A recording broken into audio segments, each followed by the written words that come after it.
एक कोल्हा पक्का चोर होता, पण या म्हातारीने त्या कोल्ह्याची कशी मोठी खोड मोडली. कशी पाहूया. एक म्हातारी होती आणि तिच्या घराजवळ खूप मोठं बोराचं झाड होतं. ती रोज पिकलेली बोरं गोळा करायची, बाजारात विकायला जायची आणि जे पैसे मिळतील त्याच्यात ती जेवायची आणि मजेत राहायची. आणि सकाळी ती म्हातारी बोरं गोळा करायला गेली आणि तिने पाहिलं तर काय बोरं नव्हतेच. ती म्हणली की सगळी बोरं गेली तरी कुठे. आणि सकाळी ती परत बोरं गोळा करायला गेली तरी सुद्धा बोरं नव्हते. त्या म्हातारी म्हणली, अरे आज पण बोरं नाही. ती म्हणली, आता चोराला पकडलंच पाहिजे.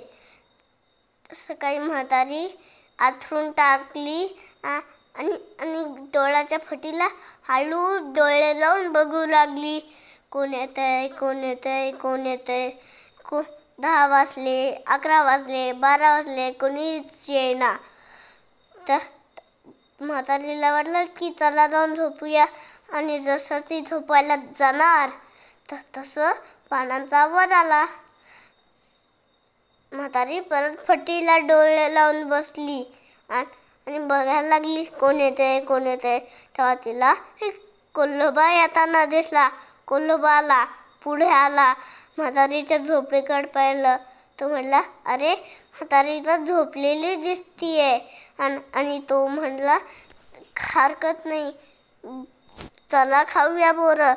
आणि कोल्होबा बोरं खायला गेला आणि मग म्हातारीने तोच लाल तवा तापत ठेवला आणि मग हळूच दरवाजाच्या फटीतून हळूच बाहेर पायरीवर ठेवला. आणि मग कोल्होबा बोरं खाऊन आला आणि त्याने पाहिलं की म्हातारीने. आणि तो म्हणला, म्हातारीने आपल्याला बसायला लाल पाट ठेवलेला दिसतोय.